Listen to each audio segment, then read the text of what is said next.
Modi cabinet ने जो जाति जनगणना की मांग आप लोग जो पिछले कई सालों से आप लोग कर रहे थे, उसको लेकर आदेश जारी कर दिया है, क्या बतलाएंगे इसको? देखिए, 1931 के बाद जो काम कांग्रेस पार्टी 50 साल शासन करके नहीं कर पाई, सपा बसपा कांग्रेस गठबंधन करके देश में सरकार बना के नहीं कर पाए, उस काम को मैं आप लोगों से बार बार कहता था कि जातिवार जनगणना मोदी जी के नेतृत्व में होगी।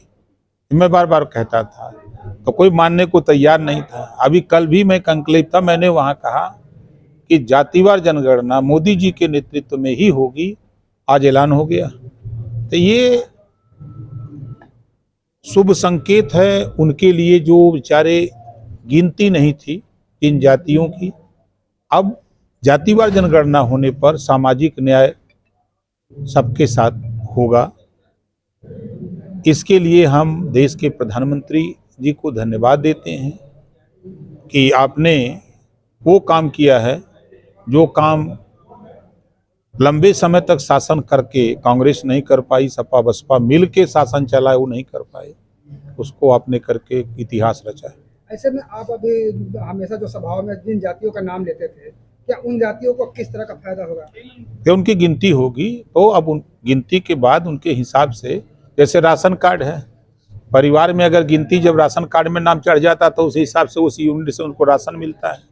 उसी तरह जब उनकी जातियों की गिनती हो जाएगी तो यह आंकड़ा हो जाएगा, तो उस हिसाब से जो हक लूटा जा रहा था, जो आरक्षण में 27% आरक्षण का लाभ कुछ जातियां उठाती हैं, शेष को नहीं मिल पाता है, तो उनकी भी गिनती होगी, तो उनको भी जानकारी होगी हमारा हिस्सा क्यों नहीं मिल रहा है, कौन लूट रहा है, तो उनको जागृति आएगी अपने हक के लिए। पिछले दिनों जो विपक्ष लगातार जो हमला कर रहा था कि सरकार नहीं कराना चाहती है, इसके पीछे सियासी लाभ लेना चाहती है, अब उन विपक्षियों के लिए क्या कहेंगे?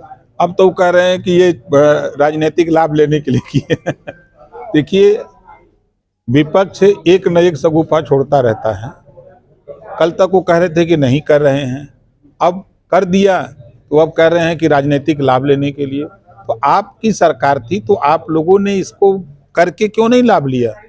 94 साल के बाद तब जाकर के जातिवार जनगणना कैबिनेट से माननीय नरेंद्र मोदी जी ने ऐलान किया है। विपक्ष के लोगों को तो चुल्लू भर पानी में डूब मरना चाहिए। विपक्ष ये भी कह रहा है कि दबाव में आकर ये फैसला लिया गया है। किसका दबाव था? किसका दबाव कहाँ है? यूपी में दबाव किसका है?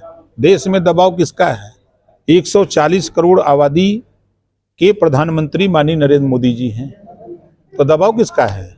जनता ने वोट दे के बनाया है, जनता के हित के लिए वो काम कर रहे हैं।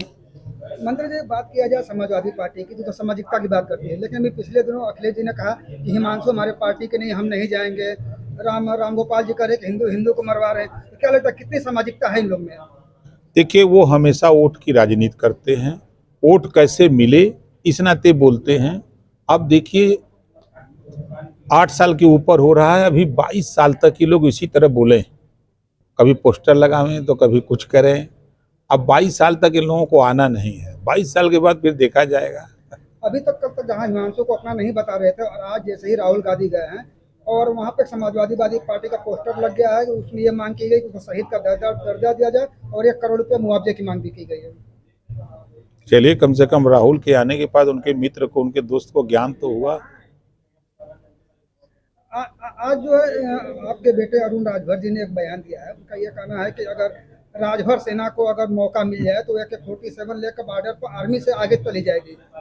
देखिए, मुगलों से लड़ाई लड़ने में राजभर जाति का बढ़ चढ़ के हिस्सा लिया, अंग्रेजों से लड़ने के लिए बढ़ चढ़ के हिस्सा लिया। इस नाते अंग्रेजों ने हम लोग राजभर जाति को